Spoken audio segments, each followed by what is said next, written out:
എല്ലാവർക്കും നമസ്കാരം. എല്ലാവരും കാത്തിരിക്കുന്ന വേദിയുടെയും വിക്രത്തിൻ്റെയും ഇന്നത്തെ കഥയിലേക്ക് ഏവർക്കും സ്വാഗതം. അങ്ങനെ നമ്മുടെ ശ്രീനി സാറ് കാര്യങ്ങളൊക്കെ ശ്രീകാന്തിനെ കുറിച്ചുള്ള കാര്യങ്ങളൊക്കെ വിക്രത്തിനോട് ഇങ്ങനെ പറയാണ്. എന്തായാലും നിന്നെ തന്നെ ഏൽപ്പിക്കാമെന്ന് കരുതി. കാരണം വേദയുടെ ആങ്ങളെയാണെന്ന് അറിഞ്ഞപ്പോൾ എറിയാനുള്ള ഒരു വടി കിട്ടുമ്പോൾ നിന്നെ വിളിച്ച് തരാതിരിക്കാൻ പറ്റില്ലല്ലോ. പിന്നെ മറ്റൊരു കാര്യം പറയാനുള്ളത്, പുതിയ കമ്പനി തുടങ്ങുമ്പോൾ മറ്റു യൂണിയനുകൾ തലയിടുന്നതിന് മുമ്പ് തന്നെ നമ്മുടെ പാർട്ടിയുടെ തൊഴിലാളികൾ അവിടെ പ്രവർത്തിച്ച് തുടങ്ങണം. നിനക്കായിരിക്കും അതിൻ്റെ ചുമതല.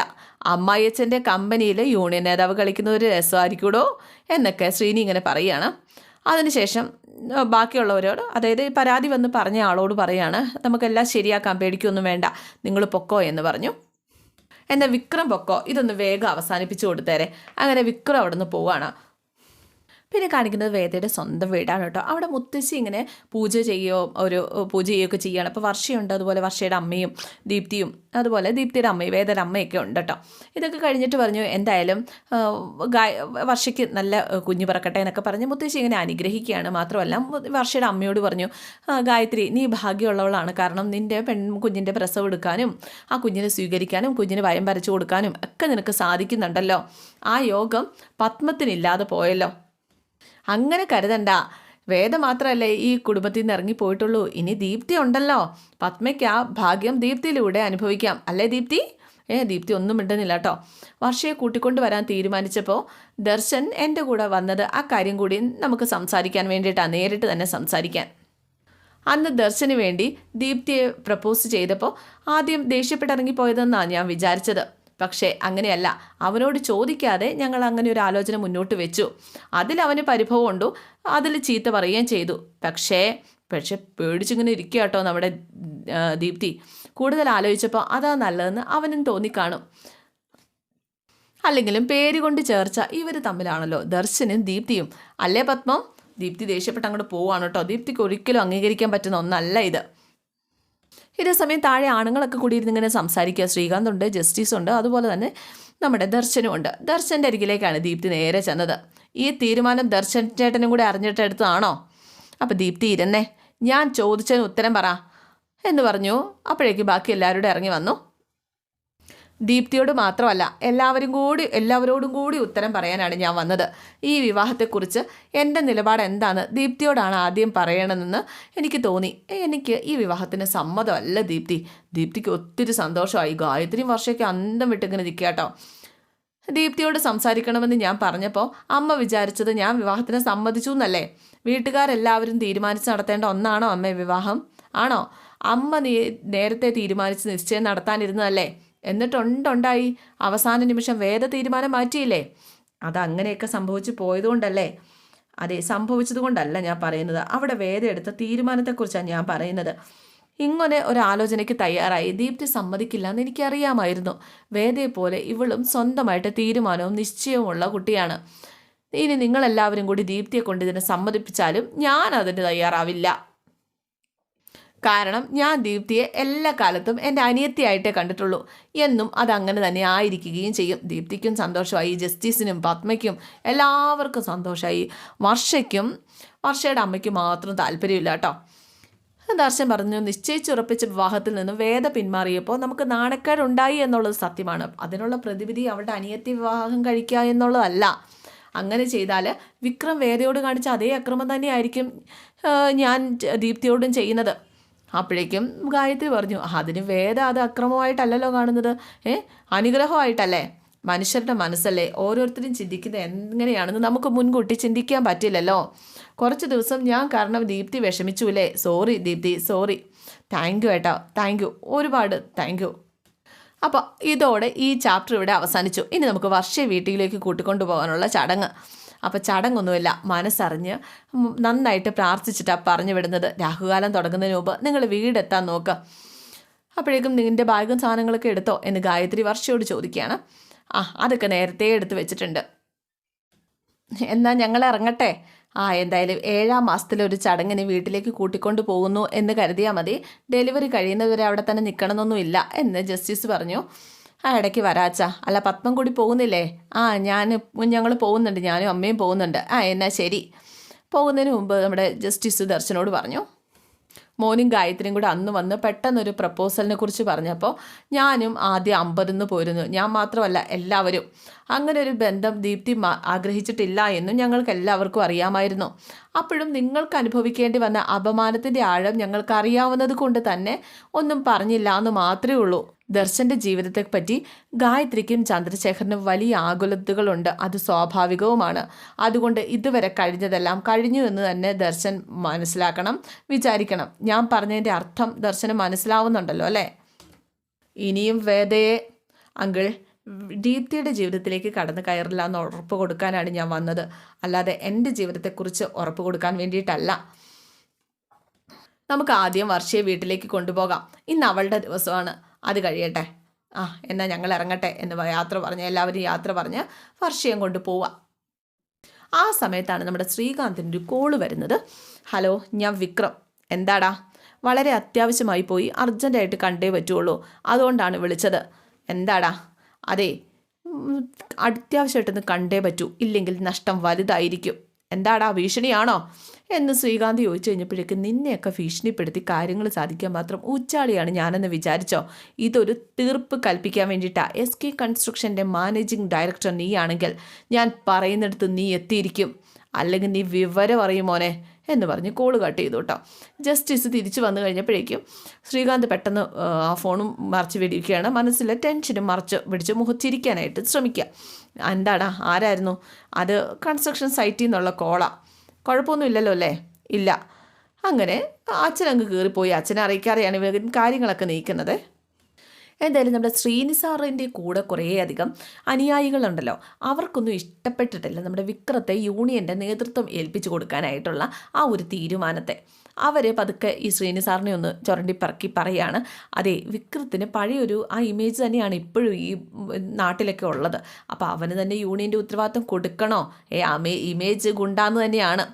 ആ കമ്പനിയിലെ പാർട്ട്ണറിൽ ഒരാൾ അവൻ്റെ ഭാര്യയുടെ സഹോദരനാവുമ്പോൾ സ്വാഭാവികമായിട്ടും മാനേജ്മെൻറ്റിന് അനുകൂലമായിട്ടല്ലേ അവൻ കാര്യങ്ങൾ തീരുമാനിക്കൂ. ഇപ്പം തന്നെ ആ പ്രശ്നം എങ്ങനെയായിരിക്കും പരിഹരിക്കുക എന്ന് ഒന്ന് നോക്ക്. അച്യുതന് കൊടുക്കാനുള്ള കാശിന് ഒരവധി പറഞ്ഞ് അത് നീട്ടിവെപ്പിക്കും. കാര്യം ബലമായി കെട്ടിയതാണെങ്കിലും ആ പെണ്ണിൻ്റെ ആങ്ങളെയല്ലേ, ആ ചൂടറിഞ്ഞ് അവൻ അയാൾക്കെതിരെ എന്തെങ്കിലും ചെയ്യുന്ന തോന്നണുണ്ടോ? കുടിക്കാനായിട്ട് നാരങ്ങ വെള്ളം കയ്യിലിരിപ്പുണ്ടായിരുന്നു ശ്രീനിയുടെ കയ്യിൽ. ഒറ്റ ഒഴിക്കലായിരുന്നു ആ അനുയായിയുടെ മുഖത്തേക്ക്. ഇനി എന്തെങ്കിലും ഒരു വാക്ക് വിക്രത്തെക്കുറിച്ച് പറഞ്ഞാൽ നിന്നെ ഞാൻ ഇവിടെ ഉണ്ടാവില്ല, നീ കേട്ടല്ലോ, ഇറങ്ങിപ്പോടാ. അങ്ങനെ അയാളങ്ങ് പോവാണ്. വലിയ കാര്യത്തിൽ നാരങ്ങ വെള്ളം കൊണ്ട് കൊടുത്തിട്ട് പറഞ്ഞതാണ്, തീർന്നു. പിന്നെ കാണിക്കുന്നത് നമ്മുടെ വിക്രത്തിൻ്റെ വീട്ടിലേക്ക് വരികയാണ്. അപ്പോൾ വേറെ അവിടെ നിൽക്കുന്നത് കണ്ടിട്ട്, നീ ഇവിടെ ഉണ്ടല്ലേ, സമാധാനം, പിന്നെ ഞാൻ എങ്ങോട്ട് പോവാനാ എന്ന് ചോദിച്ചുകൊണ്ട് വേദ. അത് ശരിയാ, താലിയും പൊക്കി പിടിച്ച് ഇങ്ങോട്ട് വന്നതിന് ശേഷം നീ എങ്ങോട്ടും പോയിട്ടില്ലല്ലോ. അപ്പോൾ ഇതൊക്കെ കേട്ട് നന്ദിനി ശ്രീജ ഉണ്ട് കേട്ടോ. മാത്രമല്ല, നീ മനഃപൂർവ്വം തിരിച്ചു വിട്ടപ്പോഴൊക്കെ എന്തായാലും പൂച്ചയൊക്കെ തിരിച്ച് വരുന്ന പോലെ തിരിച്ച് വന്നിട്ടുമുണ്ടല്ലോ. അപ്പോഴേക്കും വേദ ദേഷ്യത്തോട് കൂടിയിട്ട് ഇങ്ങനെ കുറുമ്പോട് കൂടിയിട്ട് നന്ദിനി ഇങ്ങനെ നോക്കുക. അപ്പം നന്ദിനി എന്ന് പറഞ്ഞ് കൊഞ്ഞനം കുത്തി കാണിക്കാം കേട്ടോ. അപ്പോൾ ശ്രീജ പറഞ്ഞു, അല്ല നന്ദിനി, പൂച്ചയെ കളയുന്ന പോലെ മനുഷ്യനെ കൊണ്ട് കളയാൻ പറ്റില്ലല്ലോ. നമ്മളെപ്പോലെ വേദയ്ക്ക് ഇവിടെ അവകാശമുണ്ട്, മറക്കണ്ട. അതെ, ശ്രീജിയുടെ ഇപ്പം പറഞ്ഞത് ആ കാര്യം. അപ്പോഴേക്കും വിക്രം പറഞ്ഞു, അതെ, അവകാശത്തിൻ്റെ കാര്യമൊക്കെ അവിടെ നിൽക്കട്ടെ, നീ ഇപ്പം എൻ്റെ കൂടെ വാ. എന്തിന്? അതൊക്കെ അവിടെ നിൽക്കട്ടെ, നീ ഇപ്പം എൻ്റെ കൂടെ വാ. വീണ്ടും കൊണ്ട് കളയാനാണോ എന്ന് നന്ദിനി. അല്ല, പ്രത്യേകിച്ച് ഗുണമൊന്നും ഉണ്ടാകാൻ പോകുന്നില്ല കേട്ടോ. ഇത്തവണ ഞങ്ങളൊന്ന് കറങ്ങാൻ പോവാ. കറങ്ങാനോ? അതെ, കറങ്ങാൻ. ഞാൻ കെട്ടിയ താലിയുടെ പേരും പറഞ്ഞ് ഇവിടെ വന്ന് താമസിക്കാൻ നിന്നിട്ട് കുറച്ചൊക്കെ ഒന്നും ആയില്ലേ. ഇടയ്ക്കൊന്ന് പുറത്ത് ഒരുമിച്ച് പോയി കറങ്ങി വന്നില്ലെങ്കിൽ മോശമല്ലേ? അപ്പോഴേക്കും നന്ദിനി പറഞ്ഞു, ഒരു മോശമില്ലടാ, അതിന് നീ ഭാര്യയായിട്ട് അംഗീകരിച്ചിട്ടൊന്നും ഇല്ലല്ലോ. അപ്പോൾ ശ്രീജ ചോദിച്ചു, അതെ, ഒരുമിച്ച് പുറത്ത് പോകാനൊക്കെ തീരുമാനിച്ചാൽ അതിനർത്ഥം ഭാര്യയായിട്ട് അംഗീകരിച്ചു എന്ന് തന്നെയാണ്. ആണോ വിക്രം, നീ അംഗീകരിച്ചോ? തൽക്കാലം പോയിട്ട് വരട്ടെ, എന്നിട്ട് തീരുമാനിക്കാം. സമയം കളയാതെ വാ. അല്ല, എങ്ങോട്ടാ? അതൊക്കെ പറയാം, നീ വരാൻ നോക്ക്. നിൻ്റെ വീട്ടിലേക്കൊന്നും കൊണ്ടാക്കാനൊന്നും അല്ല, വാ. എന്താ, പേടിയുണ്ടോ? പേടിയുണ്ടായിരുന്നു, ഞാൻ ഇങ്ങോട്ട് തനിയെ കയറി വരുമോ? അപ്പോൾ അതാണ് ആദ്യം ഞാൻ പറയുന്നത്, കേക്ക്, പോയി റെഡി ആയിട്ട് വാ. അപ്പോൾ ആദ്യമായിട്ടൊരു കാര്യം ആവശ്യപ്പെട്ടതല്ലേ, അനുസരിച്ചില്ല എന്നൊരു പരാതി വേണ്ട. വരാം, ഒന്ന് വെയിറ്റ് ചെയ്യുക, വേഷം മാറിയിട്ട് വരാം. ഈ വേഷം തന്നെ ധാരാളം, എന്താ കുഴപ്പം? ഈ വേഷമോ? ഈ വേഷത്തിൽ നിന്നെ കാണാൻ അസലായിട്ടുണ്ട്.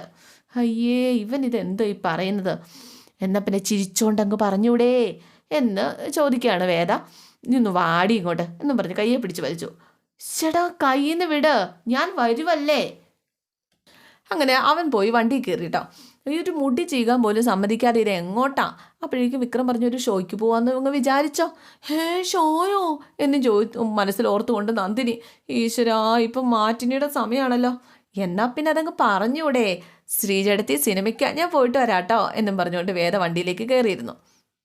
അധികാരത്തോടെ തന്നെ വേദ വണ്ടിയിലേക്ക് കയറിയിരുന്നിട്ട് അവൻ്റെ തോളിലേക്ക് കൈ എടുത്ത് വെച്ചു കേട്ടോ. അതൊന്നും ഇഷ്ടപ്പെട്ടിട്ടില്ല തൊട്ടടുത്ത് നിൽക്കുന്ന നന്ദിനിക്ക്. വേദ കുറച്ചുകൂടി അങ്ങോട്ട് ചേർന്നങ്ങോട്ട് ഇരുന്നു. എന്നിട്ട് വണ്ടി അങ്ങ് എടുത്തുകൊണ്ട് വിക്രം അങ്ങ് പോവാണ്. ഇത് കുറച്ച് കടന്നു പോയില്ലേ. കടന്നുപോയി, അവൻ്റെ ഭാര്യയും കൊണ്ട് പുറത്തു പോയി എന്നൊക്കെ ശ്രീജയും പറഞ്ഞു. അതെ, മാറ്റിനി ഷോയ്ക്കാ പോണേന്ന്. ആയിക്കോട്ടെ, നാശം. ഇനി ലവ് സ്റ്റോറി വല്ല ആണോ എന്തോ. അല്ല, പുതിയ ലവ് സ്റ്റോറി വല്ല റിലീസായിട്ടുണ്ടോ ശ്രീജടത്തി? എനിക്കറിയില്ല, നീ തന്നെ കണ്ടുപിടിക്കുക. ഇതേ അവളുടെ തലയണ മന്ത്രത്തിൻ്റെ ശക്തിയാ എന്ന് നന്ദിനി ഓരോന്നിനെ പറഞ്ഞു കൊടുത്ത് വിക്രത്തിനെ തിരിച്ചതാ. അവരതിനൊന്നിച്ചല്ലല്ലോ കിടക്കുന്നത്. ശരിയാണല്ലോ, അതും ശരിയാണല്ലോ. പിന്നെ ഇതെങ്ങനെ ശ്രീജടത്തി? നീ ഒന്ന് നന്ദിനി ഉണ്ടായിരിക്കും നന്ദിനി, എനിക്ക് വേറെ പണിയുണ്ട് എന്നും പറഞ്ഞുകൊണ്ട് നന്ദിനി അങ്ങ് പോവാം. അല്ല, ശ്രീജ അകത്തേക്ക് കയറി പോവാം. എന്നാലും ഏത് സിനിമയ്ക്കായിരിക്കും പോയത് എന്നും പറഞ്ഞുകൊണ്ട് നന്ദിനി ഇങ്ങനെ നിൽക്കുകയാണ്. വഴിയിൽ വെച്ചിട്ട് നമ്മുടെ വേദ ചോദിക്കുന്നുണ്ട്, എങ്ങോട്ടാ പോണേന്ന് പറയാൻ പാടില്ലേ, അവിടെ ചെല്ലുമ്പോൾ നിനക്ക് കാണാലോ, ഇപ്പം മിണ്ടാതിരിക്കുക. ഇവള് ഓളത്തേക്ക് കൈവെക്കാൻ തുടങ്ങുമ്പോൾ അവൻ കൈ തട്ടി മാറ്റി കേട്ടോ. അങ്ങനെ ഒരു സ്ഥലത്ത് വണ്ടി കൊണ്ട് നിർത്തി. ഇതെന്താ ഇവിടെ എന്ന് വേദ ചോദിച്ചു കഴിഞ്ഞപ്പോഴേക്കും ഒന്നും മിണ്ടില്ല. വിക്രം അകത്തേക്ക് കയറി പോകാൻ തുടങ്ങുകയാണ്, കൂടെ വേദയും. അപ്പോൾ വിക്രം ചോദിച്ചു, നീ എങ്ങോട്ടാ? അകത്തേക്ക് വിക്രത്തിൻ്റെ കൂടെ. അത് വേണ്ട, നീ ഇവിടെ നിന്നാൽ മതി, ഞാൻ പോയിട്ട് വരാം എന്നും പറഞ്ഞുകൊണ്ട് വിക്രം അകത്തേക്ക് കയറി പോവാണ്. അകത്ത് ശ്രീകാന്ത് ഉണ്ടായിരുന്നു. അങ്ങനെ വിക്രം ശ്രീകാന്തിന് മുന്നിൽ ഇങ്ങനെ സോഫയിൽ കാലും കയറ്റി വെച്ചിരിക്കുക. അതെ, നാളെ നിങ്ങളുടെ സ്ഥാപനത്തിൻ്റെ പേര് ആ പത്രത്തിൽ വരാതിരിക്കാൻ വേണ്ടിയിട്ടാണ് ഞാൻ നിങ്ങളെ ഒന്ന് കാണണമെന്ന് പറഞ്ഞത്. പത്രം വായിച്ചുകൊണ്ടിരിക്കുന്ന ശ്രീകാന്തിനോട് ഇവൻ പറയുന്നതാണ് കേട്ടോ, കാലൊക്കെ കയറ്റി വെച്ച്. അതെ, നിൻ്റെ ഉമ്മാക്കി കേട്ട് പേടിച്ചിട്ടാണ് ഞാനിവിടെ വന്നതെന്ന് നീ കരുതിയോ എന്ന് ശ്രീകാന്ത് ചോദിച്ചപ്പോൾ, നീ എന്ത് കരുതിയിട്ടാണേലും വേണ്ടില്ല, നിന്നെ ഇവിടെ വരുത്തിയില്ലോ. അതെ, ശ്രീകാന്തിനെയും ഞാൻ നടത്തുന്ന സ്ഥാപനങ്ങളെയും നീ എന്തൊലത്തെന്നറിയാൻ വേണ്ടിയിട്ടാണ് ഞാൻ വന്നത് എന്ന് ശ്രീകാന്ത് പറഞ്ഞപ്പോൾ സന്തോഷം. അപ്പോൾ വെറുതെ പരസ്പരം വെല്ലുവിളിച്ച് സീൻ ക്രിയേറ്റ് ചെയ്യാതെ നമുക്ക് കാര്യത്തിലേക്ക് കടക്കാം അല്ലേ. കുറച്ചു ഗോസായിമാരുമായിട്ട് ചേർന്നിട്ട് നീ ഒരു സ്റ്റീൽ ഫാക്ടറി തുടങ്ങാനുള്ള പ്ലാൻ ഉണ്ടല്ലോ. അവിടെ കുറച്ച് തൊഴിലാളികളെയൊക്കെ തരുന്ന ഒരു കോൺട്രാക്ടർ ഉണ്ടല്ലോ, പേര് അച്യുതൻ. കഴിഞ്ഞ 3 മാസമായിട്ട് നീ അയാളുടെ പേയ്മെൻറ്റ് റിലീസ് ചെയ്യുന്നില്ല എന്ന്, ശരിയാണോ? അപ്പോൾ അത് ചോദിക്കാൻ നീ ആരാ? മോനെ ശ്രീകാന്തേ, വെറുതെ തർക്കിക്കാനും വാശി പിടിക്കാനും നിൽക്കരുത്. അയാൾക്ക് കൊടുക്കാനുള്ള മുഴുവൻ തുകയും നീ 1 മണിക്കൂറിനുള്ളിൽ റിലീസ് ചെയ്തിരിക്കണം. അപ്പോഴേക്കും ഭയങ്കരമായിട്ട് അങ്ങോട്ട് ചിരിക്കുക കേട്ടോ, ചിരിക്കുകയാണ്. നീ കൂലിത്തലും ഗുണ്ടാപ്പണിയൊക്കെ നിർത്തിയോടാ നീ? ബിസിനസ്സിന് വേണ്ടിയിട്ട് ഇറങ്ങിയോ? പുതിയ ബിസിനസ്സാ? എൻ്റെ പെങ്ങളെ കെട്ടിയതിന് ശേഷം നിനക്ക് ഡെവലപ്മെൻ്റ് ആണല്ലോടാ. അതേടാ, ഹണിമൂൺ പീരീഡ് അല്ലേ. ദിവസേന രാത്രി ഉറങ്ങാൻ പോകുന്നതിന് മുമ്പും ഉറങ്ങി എഴുന്നേറ്റതിന് ശേഷവും അവൾ എനിക്ക് 1 മണിക്കൂർ ട്യൂഷൻ എടുക്കുന്നുണ്ട്, അതുപോലെ. അപ്പോഴേക്കും ദേഷ്യത്തോടു കൂടി ശ്രീകാന്ത് എഴുന്നേറ്റോ എന്നും വിളിച്ചുകൊണ്ട് ആക്രോശിച്ച് വരികയാണ്. ഇരിക്കടാ അവിടെ എന്ന് പറഞ്ഞു. എല്ലാവരും നോക്കുന്നത് കണ്ടിട്ട് പെട്ടെന്ന് ശ്രീകാന്ത് അവിടെ ഇരുന്നു. ആൾക്കാർ ശ്രദ്ധിക്കാൻ തുടങ്ങി. ബഹളം ഉണ്ടാക്കിയാൽ നാറുന്നത് നീ ആയിരിക്കും. ഞാനെന്ത് നാറാൻ? ഞാൻ പറഞ്ഞല്ലോ, പണം 1 മണിക്കൂറിനുള്ളിൽ ക്രെഡിറ്റ് ആയിരിക്കണം, ഇല്ലെങ്കിൽ നിൻ്റെ ഫാക്ടറിയുടെ മുന്നിൽ ഒരു ഉപവാസം ആരംഭിക്കും. ഓ അതാണോ? എന്നാൽ പിന്നെ നീ അയാളോട് ഇന്ന് തന്നെ ഉപവാസം ആരംഭിക്കാൻ പറ. സമരം കഴിഞ്ഞിട്ട് ബാക്കി കാര്യങ്ങൾ തീരുമാനിക്കാം. ഒരുപാട് കരഞ്ഞു വിളിച്ചപ്പോൾ കുറച്ചെന്തെങ്കിലും കൊടുക്കാമെന്ന് ഞാൻ വിചാരിച്ചതാ. ഇനിയിപ്പോൾ സമരം നടത്താൻ തീരുമാനിച്ച സ്ഥിതിക്ക് അയാൾ അതങ്ങ് നടത്തട്ടെ. അല്ല, നിൻ്റെ ശ്രീനിവാസിൻ്റെ പാർട്ടിയാണോ ഈ സമരം സ്പോൺസർ ചെയ്തിരിക്കുന്നത്? അതിന് സമരം നടത്തുന്ന അച്ഛനാന്ന് ഞാൻ പറഞ്ഞില്ലല്ലോ. സമരം ചെയ്യുന്നയാൾ പുറത്ത് ഗേറ്റിൽ നിൽപ്പുണ്ട്, നീ ഒന്ന് ചെന്ന് നോക്കിക്കേ. അപ്പോഴേക്കും ശ്രീകാന്ത് പതുക്കെ നോക്കിയപ്പോൾ പുറത്ത് വേദ ഗേറ്റിൻ്റെ അവിടെ ഇങ്ങനെ നിൽക്കുക. പാർട്ടിയിൽ പുതിയതായിട്ട് അംഗത്വം എടുത്ത വനിതാ പ്രവർത്തക, പേര് വേദ ശങ്കരനാരായണൻ. ഇത് കേട്ട് ശ്രീകാന്ത് ഞെട്ടിപ്പോയിട്ടോ. ശ്രീകാന്തിന് മനസ്സിലായി ഇതിവിടെ എങ്ങ് നിൽക്കില്ലാന്ന്. പെട്ടെന്ന് വിക്രത്തെ മറികടന്ന് ശ്രീകാന്ത് വേദയ്ക്കരികിലേക്ക് പോകാൻ തുടങ്ങുക. അപ്പോൾ വിക്രം പറഞ്ഞു, മണ്ടത്തരം കാണിക്കരുത്. നിങ്ങളൊക്കെ എങ്ങനെ തടഞ്ഞിട്ടും വീട് വിട്ടിറങ്ങി പോകുന്നവളാ. എനിക്ക് വേണ്ടി എന്തും ചെയ്യാൻ തയ്യാറായവൾ പിന്തിരിയെന്ന് തോന്നണുണ്ടോ? നിനക്കും നീ കെട്ടിപ്പൊക്കാൻ പോകുന്ന സ്ഥാപനത്തിൻ്റെ സൈലൻറ്റ് പാർട്ട്ണറായ നിൻ്റെ അച്ഛൻ ജസ്റ്റിസ് ശങ്കരനാരായണനും എതിരെയായിരിക്കും അവൾ സമരം ചെയ്യുക. അതും ഒരു സാധാരണ കോൺട്രാക്ടർക്ക് വേണ്ടിയിട്ട്. പത്രങ്ങൾക്ക് നല്ല വാർത്തയാകും, കാശ് കൊടുക്കാൻ നീ നിർബന്ധിതനാകും. എന്നാൽ പിന്നെ അതൊന്നും ഇല്ലാതെ ഇപ്പോഴേ അതങ്ങ് സെറ്റിൽ ചെയ്യുന്നതല്ലേ നല്ലത്. എന്തായാലും ശ്രീകാന്തിന് മറുപടിയില്ല. ശ്രീകാന്തിന് ഉത്തരം മുട്ടിച്ച് കളഞ്ഞു. എല്ലാം ഓക്കെ ആക്കും ഇപ്പോൾ. എന്തായാലും ഇന്നത്തെ എപ്പിസോഡ് ഇവിടെ അവസാനിക്കുകയാണ്. എല്ലാവർക്കും ഇഷ്ടമായി എന്ന് വിചാരിക്കുന്നു. ഇഷ്ടപ്പെട്ടിട്ടുണ്ടെങ്കിൽ ലൈക്ക് ചെയ്യാനും കമൻറ്റ് ചെയ്യാനും മറക്കണ്ട. സിയോഗി, താങ്ക് യു.